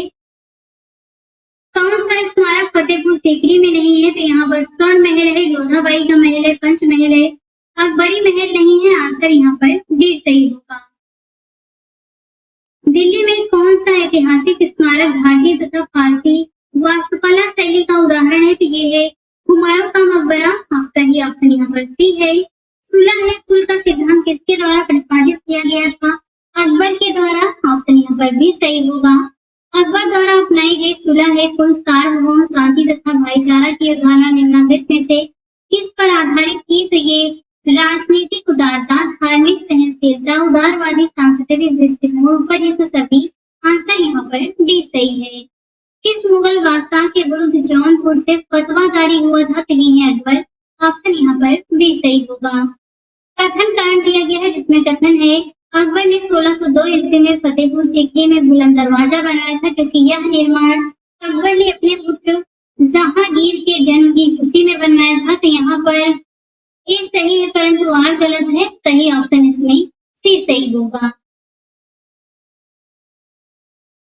यहाँ पर एक वर्ग के इतिहासकारों का मत है कि गुजरात विजय के उपलक्ष्य में सम्राट अकबर ने सीकरी के बुलंद दरवाजे का निर्माण विजय स्तंभ के रूप में करवाया था, जबकि परसी ब्राह्मण ने इसका निर्माण दक्षिण विजय 1601 ईस्वी के उपलक्ष्य में बताया है। तो यहाँ पर यानी ये जन्मदिन के अवसर पर नहीं था, तो आपको ये ध्यान रखना है। निम्न में से किसका निर्माण अकबर ने करवाया था? तो ये है बुलंद दरवाजा और जामा मस्जिद। ए और बी दोनों होगा यहाँ पर। निम्न में से किस मुगल सम्राट ने शिक्षा संबंधी सुधार किए? तो ये है अकबर। ऑप्शन यहाँ पर डी सही है। अकबर द्वारा बनवाई गई श्रेष्ठतम इमारतें पाई जाती हैं फतेहपुर सीकरी में। ऑप्शन यहाँ पर डी सही होगा। अकबर द्वारा बनवाई गई कौन सी इमारत का नक्शा बौद्ध विहार की तरह है? तो ये है पंचमहल। ऑप्शन यहाँ पर इसमें ए सही होगा। अकबर द्वारा फतेहपुर सीकरी में निर्मित किस इमारत में बौद्ध स्थापत्य कला का अनुसरण किया गया है? तो ये है पंचमहल। ऑप्शन यहाँ पर सी सही होगा। फतेहपुर सीकरी में बादशाह अकबर ने निर्मित कराया था पंचमहल। ऑप्शन यहाँ पर भी सही है। जहांगीर महल स्थित है? तो ये है आगरा में। ऑप्शन यहाँ पर सी सही होगा। अकबर का मकबरा कहाँ पर स्थित है? तो ये है सिकंदरा में। ऑप्शन यहाँ पर ए सही है। निम्न में से किस किले का निर्माण अकबर के राज्यकाल में नहीं कराया गया था? तो ये है दिल्ली का लाल किला। ऑप्शन यहाँ पर ए सही होगा। एक तरफ सम्राट दिए गए, एक तरफ मकबरा है, इनका मिलान करके बताना है। तो यहाँ पर सही ऑप्शन सी होगा। ये हम नीचे देख लेते हैं, आप यहाँ पे मिलान स्वयं करिएगा। बाबर का मकबरा है काबुल में, अकबर का है सिकंदरा में, जहांगीर का लाहौर में और शाहजहां का मकबरा है आगरा में। एक तरफ मुगल शासक है, एक तरफ मकबरे का स्थान है, मिलान करना है। तो यहाँ पर सही ऑप्शन इसमें बी होगा। बाबर का काबुल में है, हुमायूं का दिल्ली में, अकबर का सिकंदरा में और जहांगीर का मकबरा लाहौर में स्थित है। अकबर के काल में महाभारत का फारसी अनुवाद जिसके निर्देशन में हुआ था ये है फैजी। ऑप्शन यहाँ पर इसमें डी सही होगा। निम्नलिखित में से किसने महाभारत का फारसी में अनुवाद किया था? तो ये है अब्दुल कादिर बनारनी। ऑप्शन यहाँ पर इसमें ए सही होगा। महाभारत के फारसी अनुवाद का शीर्षक क्या है? तो ये है रज़्मनामा। ऑप्शन यहाँ पर इसमें बी सही है। 16वीं शताब्दी में संपन्न महाभारत का फारसी अनुवाद कहलाता है? तो ये रज़्मनामा कहलाता है। ऑप्शन यहाँ पर बी सही होगा। रज़्मनामा किस हिंदू ग्रंथ का फारसी अनुवाद है? तो ये है महाभारत का। ऑप्शन यहाँ पर सी सही है। अकबर की इच्छा अनुसार किसने रामायण का फारसी में अनुवाद किया था? तो ये है अब्दुल कादिर बदायूनी। ऑप्शन यहाँ पर भी सही होगा।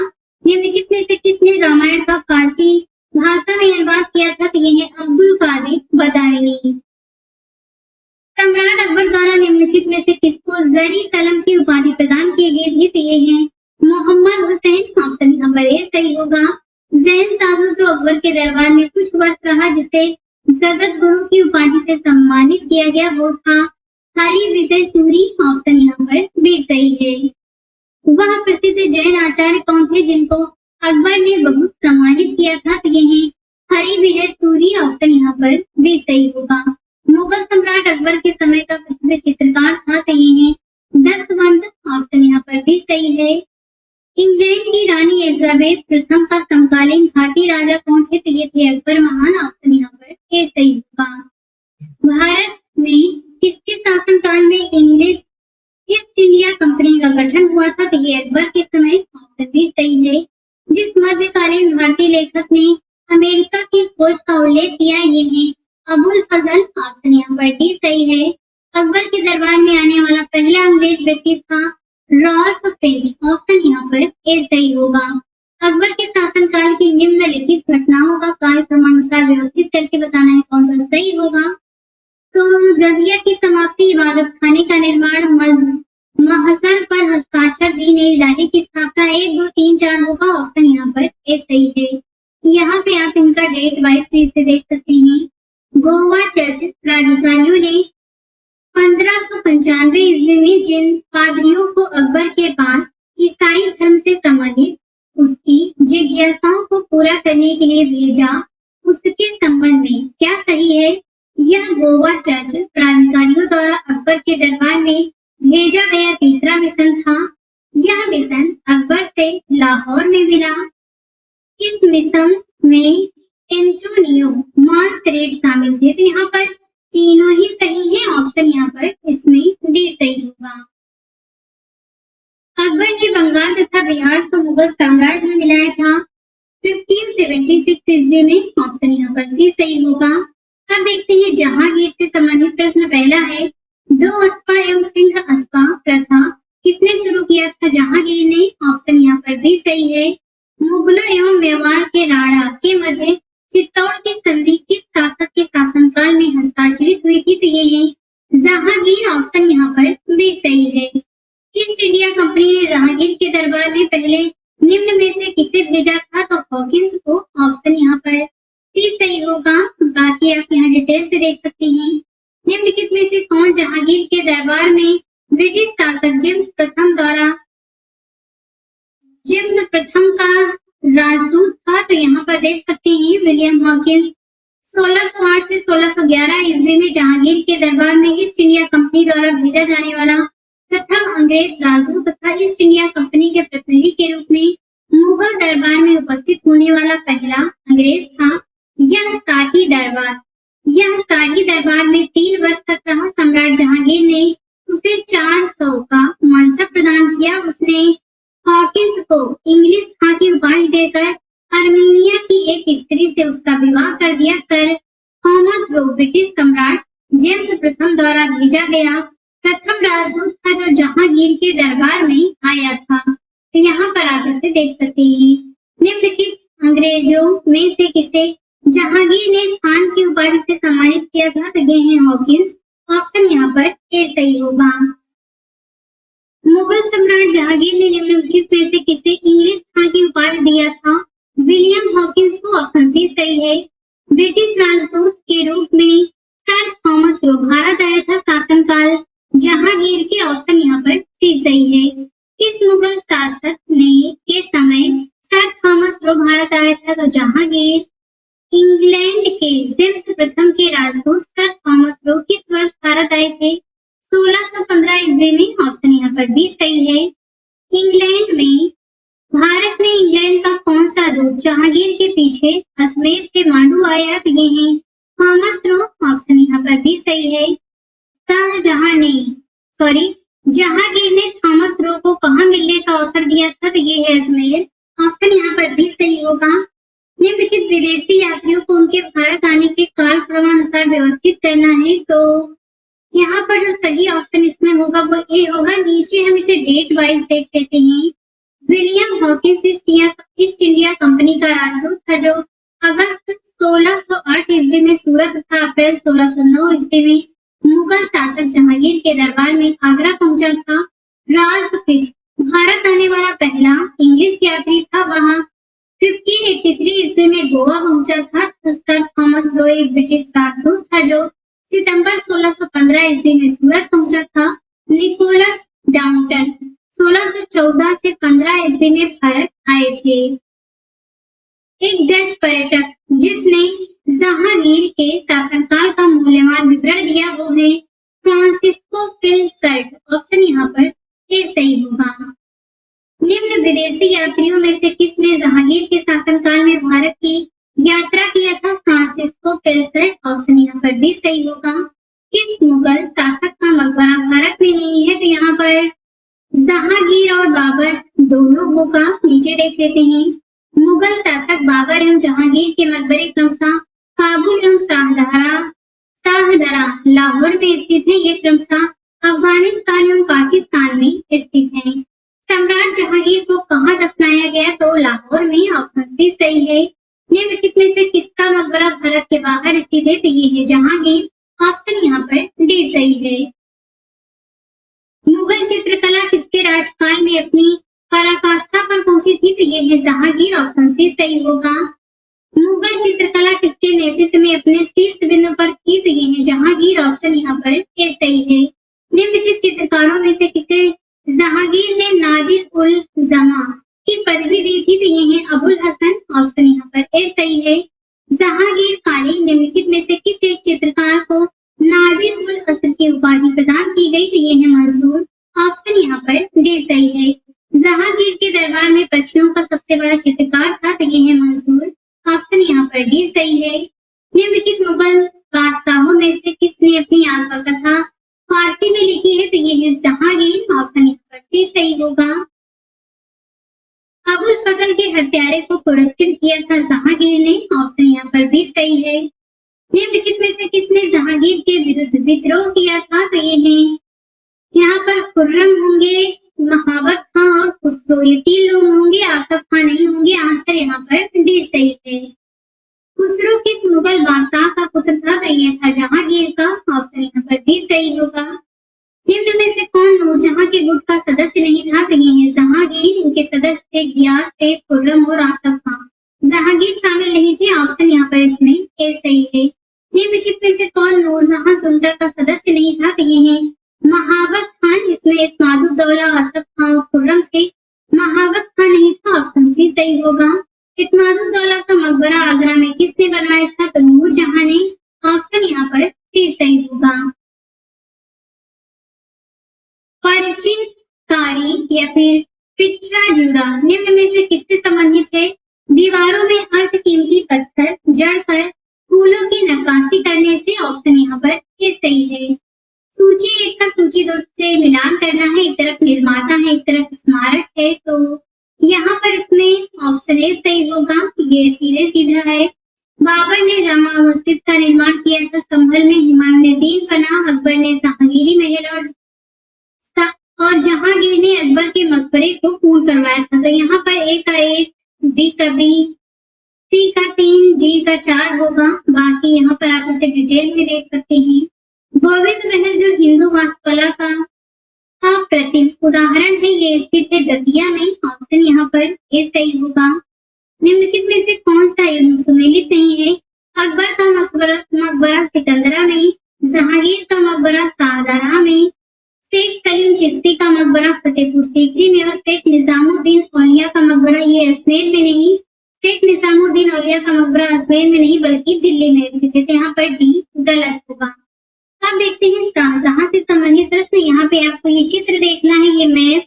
इसमें बताना है कि ऊपर दिए गए मानचित्र में छाया चित्र क्षेत्र दर्शाता है। तो ये दर्शाता है, यहाँ पे आप देख सकते हैं, ये काबुल, बलूचिस्तान, अरब सागर, बीजापुर, गोलकुंडा, बंगाल की खाड़ी, ये दर्शाता है शाहजहां के साम्राज्य को। ऑप्शन यहाँ पर सी सही होगा। ईरान के शाह और मुगल शासकों के बीच झगड़े की जड़ क्या थी, तो ये थी कंधार। ऑप्शन यहाँ पर बी सही है। कंधार के निकल जाने से मुगल साम्राज्य को एक बड़ा धक्का पहुंचा था सामरिक महत्व के केंद्र के दृष्टिकोण से। ऑप्शन यहाँ पर डी सही है।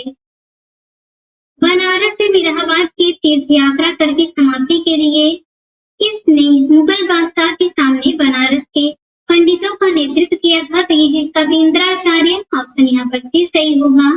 किस मुगल शासक ने बनारस के संस्कृत और हिंदी के महान विद्वान कवींद्र आचार्य सरस्वती को राजकीय संरक्षण प्रदान किया था, तो ये है शाहजहां। ऑप्शन यहाँ पर सी सही होगा।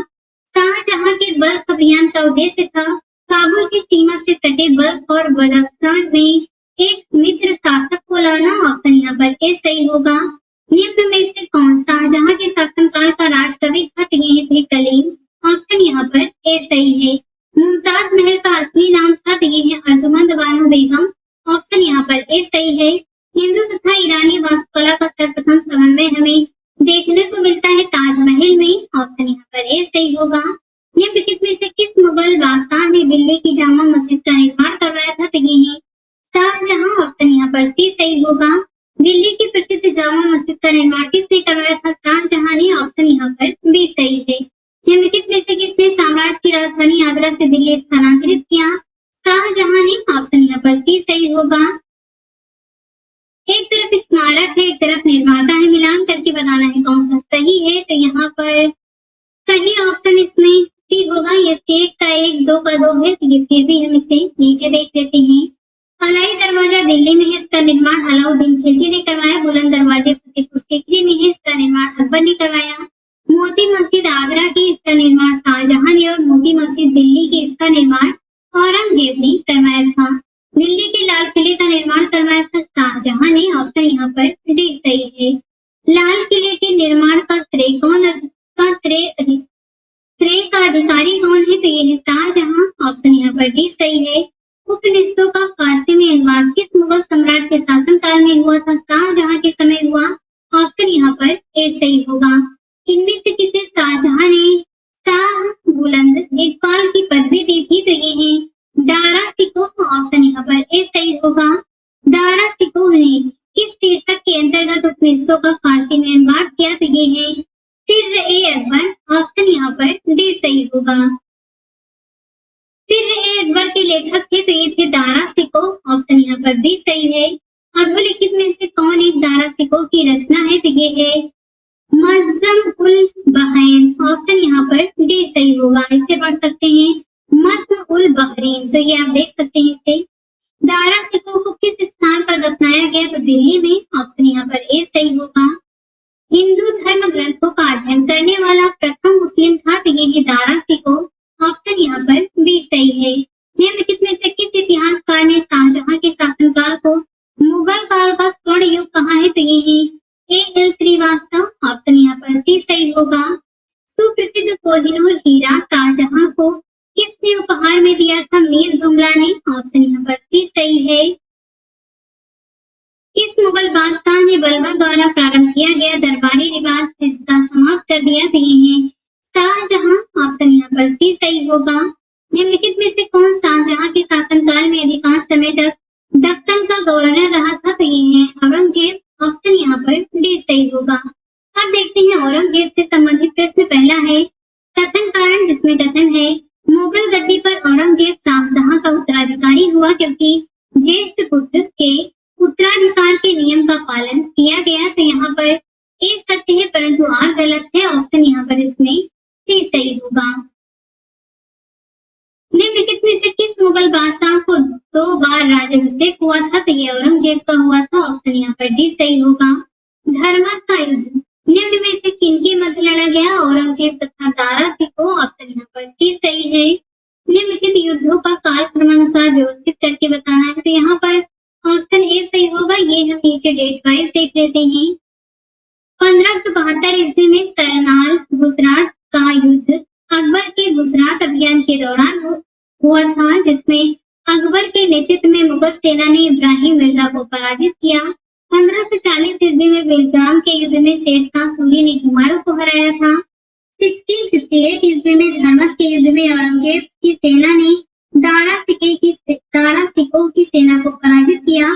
जजाऊ का युद्ध 1707 ईस्वी में औरंगजेब की मृत्यु के बाद उसके उत्तराधिकार हेतु बहादुर शाह प्रथम और मोहम्मद शाह आजम के बीच हुआ था। इस प्रकार सही विकल्प यहाँ पर ए सही होगा। औरंगजेब ने जोधपुर के शासक जसवंत सिंह को 1658 ईस्वी के धर्मत के युद्ध में पराजित किया। धर्मत किस राज्य में स्थित है? तो ये है मध्य प्रदेश में। ऑप्शन बी सही होगा। औरंगजेब के शासनकाल में यहाँ पर घटनाएं दी गई हैं, इनका काल क्रमानुसार व्यवस्थित करके बताना है कौन सा सही है। ऑप्शन सी सही होगा। ये हम नीचे देख लेते हैं। बनारस के पास सूजा की पराजय फरवरी 1658 में हुई। धर्मत में विजय 15 अप्रैल 1658 में हुई। सामूगढ़ की लड़ाई 29 मई 1658 को हुई। देवराई की लड़ाई ये 1659 ईस्वी में हुआ था। इस प्रकार सही ऑप्शन यहाँ पर सी सही होगा। मुगल शहजादा जिसने श्रीनगर गढ़वाल में आश्रय लिया था, ये है सुलेमान सिकों। ऑप्शन यहाँ पर डी सही होगा। औरंगजेब के किस पुत्र ने विद्रोह करके राजपूतों के विरुद्ध अपने पिता की स्थिति दुर्बल कर दी थी? तो ये है अकबर। ऑप्शन यहाँ पर बी सही है। किस मुगल सेनापति के साथ शिवाजी ने 1665 ईस्वी में पुरंदर की संधि पर हस्ताक्षर किए थे? तो ये है जय सिंह। ऑप्शन यहाँ पर बी सही होगा। किस मुगल बादशाह को जिंदा पीर कहा जाता था? तो औरंगजेब को। ऑप्शन यहाँ पर भी सही है। निम्न में से कौन जिंदा पीर के नाम से जाना जाता था? औरंगजेब। औरंगजेब के काल में कौन यूरोपीय यात्री भारत आया था? तो ये हम नीचे देख लेते हैं। अंग्रेज यात्री पीटर मुंडी शाहजहां के काल में भारत की यात्रा पर आया था। विलियम हॉकिंस और थॉमस रो जहांगीर के समय तथा एंटोनियो मोंसेराट अकबर के समय भारत आया था। इस प्रकार औरंगजेब के शासनकाल में इनमें से कोई भी यात्री भारत नहीं आया था। सर्वप्रथम किस मुगल शासक ने ब्रिटिश के विरुद्ध संघर्ष किया था? तो ये है औरंगजेब। ऑप्शन यहाँ पर भी सही होगा। औरंगजेब ने दक्षिण में जिन 2 राज्यों को विजय किया था वह थे, तो ये थे बीजापुर और गोलकुंडा। ऑप्शन यहाँ पर सी सही होगा। औरंगजेब ने बीजापुर की विजय कब किया था? 1686 ईस्वी में। ऑप्शन बी सही होगा। 1687 ईस्वी में जब औरंगजेब ने गोलकुंडा किले पर अधिकार किया, उस समय गोलकुंडा का शासक कौन था? तो ये थे अबुल हसन कुतुब शाह। ऑप्शन यहाँ पर ए सही होगा। यहाँ पे एक मानचित्र दिया गया है, इसमें बताना है कि ये किससे संबंधित है। तो ये 1707 ईस्वी में औरंगजेब की मृत्यु के समय उसका राज्यकाल है, जो आप यहाँ पर इसे देख सकते हैं। आंसर यहाँ पर डी सही होगा। किस बादशाह के अंतर्गत मुगल सेना में सर्वाधिक हिंदू सेनापति थे तो ये थे औरंगजेब के समय। ऑप्शन यहाँ पर डी सही है। मुगल सम्राट जिसने सर्वाधिक राज्य में हिंदू अधिकारियों की नियुक्ति की, इसका नाम है औरंगजेब। जजिया किसके शासनकाल में पुनः लगाया गया, तो औरंगजेब के समय। ऑप्शन यहाँ पर भी सही है। औरंगजेब द्वारा चलाए गए जिहाद का अर्थ है दारुल इस्लाम। ऑप्शन यहाँ पर भी सही होगा। बीबी का मकबरा का निर्माता था तो ये थे औरंगजेब। ऑप्शन यहाँ पर डी सही है। कौन सा मकबरा द्वितीय ताजमहल कहलाता है, तो ये है राबिया उद दौरानी का मकबरा। ऑप्शन यहाँ पर इसमें सी सही होगा। निम्नलिखित में से कौन सम्राट औरंगजेब की पुत्री थी, तो ये थी मेहरुन्निसा। ऑप्शन यहाँ पर डी सही है। औरंगजेब ने किसको साहिबात उस जमानी की उपाधि प्रदान की, तो ये जहांआरा को। ऑप्शन यहाँ पर सी सही होगा। संत रामदास को किसके शासनकाल से संबंधित किया जाता है, औरंगजेब के। ऑप्शन यहाँ पर डी सही होगा। दिल्ली के लाल किले में मोती मस्जिद का निर्माण करवाया था औरंगजेब ने। ऑप्शन यहाँ पर डी सही होगा। अब देखते हैं मुगल प्रशासन से संबंधित प्रश्नों को। पहला है, मुगल प्रशासन के दौरान जिले को किस नाम से जाना जाता था, सरकार के नाम से। ऑप्शन यहाँ पर डी सही है। मुगल काल में जनपद जिला क्या कहलाता था, तो इसे सरकार कहते थे। ऑप्शन यहाँ पर डी सही है। मुगल काल में सेना का प्रधान निम्नलिखित में से कौन था, तो ये है मीर बख्शी। ऑप्शन यहाँ पर भी सही है। मुगल शासन में मीर बख्शी का कर्तव्य था भू राजस्व अधिकारियों का पर्यवेक्षण करना। ऑप्शन यहाँ पर डी सही है। कथन कार्ड दिया गया है जिसमें कथन है मुगल साम्राज्य मूल रूप से एक सैनिक राज्य था, क्योंकि केंद्रीय शासन व्यवस्था के विकास की प्राण शक्ति उसकी सैन्य शक्ति पर निर्भर थी। तो यहाँ पर ए और आर दोनों सत्य है। आर की सही व्याख्या भी करता है। ऑप्शन यहाँ पर ए सही होगा। निम्नलिखित में से किसे मुगल सेना में चिकित्सक नियुक्त किया गया था, तो ये है मनुची को। ऑप्शन यहाँ पर इसमें सी सही होगा। निम्नलिखित कथनों पर विचार करके बताना है कि आहती वे घुड़सवार सिपाही थे, तो इनमें से कौन सा सही होगा। जिन्होंने अपनी सेवाएं एकाकी प्रदान की, जिन्होंने किसी सरदार के साथ अपने को संलग्न नहीं किया, सम्राट की उनका आसन्न कर्नल था, जिन्होंने अपने को मिर्जाओं के साथ संलग्न किया। तो यहाँ पर चौथा गलत है, बाकी तीनों सही है। इस प्रकार सही ऑप्शन यहाँ पर इसमें बी सही होगा। बाकी आप इसे यहाँ डिटेल से भी देख सकते हैं। मुगल प्रशासन में मुहद्दिब था, तो ये लोक आचरण अधिकारी थे। ऑप्शन यहाँ पर इसमें सी सही होगा। मध्यकालीन भारत में मनसबदारी प्रथा खासतौर पर इसलिए चालू की गई ताकि साफ सुथरा प्रशासन लागू हो सके। ऑप्शन यहाँ पर इसमें डी सही होगा। मुगल मनसबदारी व्यवस्था के सुचारू संचालन के लिए कौन उत्तरदायी होता था, मीर बख्शी। ऑप्शन यहाँ पर सी सही है। निम्नलिखित बातों में से कौन एक मुगल मनसबदारी व्यवस्था के विषय में सत्य नहीं है। इसमें 33 वर्ग थे, उन्हें मसरूत अथवा सशस्त्र पद प्राप्त होते थे। उनका सवार पद जात पद से अधिक हो सकता था, तो ये तीसरा गलत है। समस्त कार्यकारी एवं सैन्य अधिकारियों को मनसब प्रदान किए जाते थे, तो यहाँ पर ही गलत है, बाकी सभी सही है। मुगल मनसबदारी व्यवस्था के बारे में निम्न कथनों में से आपको बताना है कि यहाँ पर कौन सा सही है। यहाँ पर 4 कथन दिए गए हैं। जाट एवं सवार पद प्रदान किए जाते थे। मनसबदार आंसलिक करी, मनसबदार आनुवंशिक अधिकारी होते थे। मनसबदारों के 3 वर्ग थे। दीवान कार्यालय द्वारा इनको वेतन दिया जाता था। तो यहाँ पर पहला और तीसरा सही है। इस प्रकार से इसमें सही ऑप्शन डी होगा। मुगल भारत के संदर्भ में जागीरदार और जमींदार के बीच क्या अंतर है, तो आपको अंतर बताना है। यहाँ पर जागीरदारों के पास न्यायिक और पुलिस दायित्वों के एवज में भूमि आवंटनों का अधिकार होता था, जबकि जमींदारों के पास राजस्व अधिकार होते थे तथा उन पर राजस्व उगाही को छोड़कर अन्य कोई दायित्व पूरा करने की बाध्यता नहीं होती थी। जागीरदारों को किए गए भूमि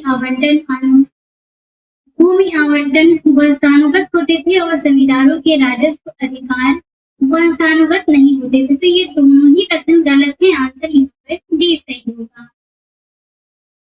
मुगल कालीन भारत के राज्य की आय का मुख्य स्रोत क्या था, तो ये था भू राजस्व ऑप्शन यहाँ पर सी सही होगा।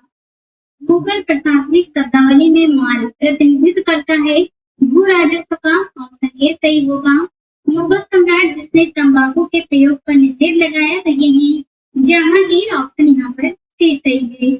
मुगल प्रशासन में मदद ए मास इंगित करता है विद्वानों को दी जाने वाली राजस्व मुक्त अनुदत्त भूमि के रूप में, सही ऑप्शन यहाँ पर डी होगा।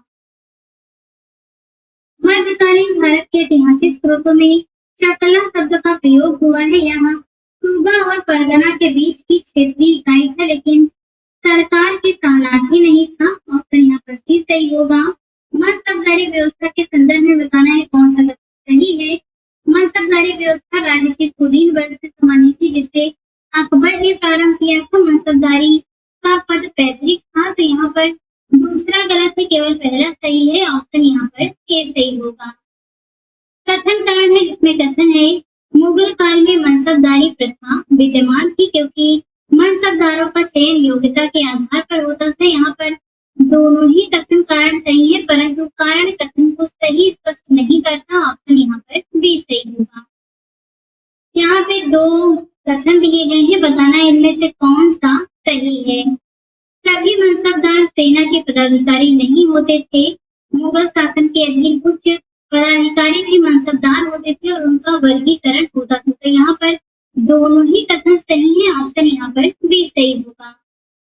एक तरफ सूची 1 में अधिकारी है, सूची 2 में विहित कर्तव्य है। यहाँ पे आपको बताना है कि कौन सा सही होगा, तो यहाँ पे सही ऑप्शन बी होगा। ये हम नीचे देख लेते हैं इसे। दीवान ए तन ये अधिकारी होते थे जागीर व वेतन को देखने वाले। मुस्तारफी ये राज्य की आय व्यय का निरीक्षण करते थे। मुसरिफ ये कार्यालय को संभालने के लिए होते थे और बकियान ये प्रमुख घटनाओं व फरमानों को सूचीबद्ध करते थे। एक तरफ बादशाह दिया गया है, एक तरफ दीवान है। यहाँ पे मिलान करके बताना है कौन सा सही है, जिसमें सही ऑप्शन डी होगा। ये नीचे देखते हैं। अकबर के समय दीवान थे मुजफ्फर खां, जहांगीर के समय गियास बेग इत्मादुल्ला, शाहजहां के समय सादुल्ला खां और औरंगजेब के समय असद खां थे। एक तरफ कथन है, एक तरफ कारण दी।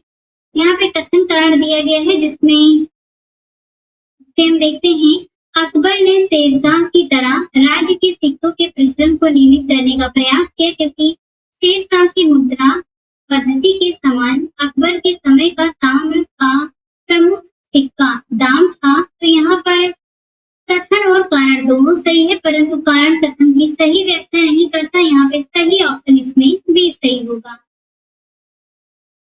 निम्नलिखित राजाओं में से किसने राम सीता की आकृतियों और राम की देवनागरी लेख से युक्त सिक्के चलाए हैं, तो ये है अकबर, ऑप्शन यहाँ पर डी सही है। मुगल शासन में तांबे का सिक्का कहलाता था, इसे दाम कहते थे, ऑप्शन बी सही होगा। निम्नलिखित में से किस शासक ने शाहरुख नामक चांदी का सिक्का चलाया, तो ये बाबर ने चलाया, ऑप्शन बी सही है।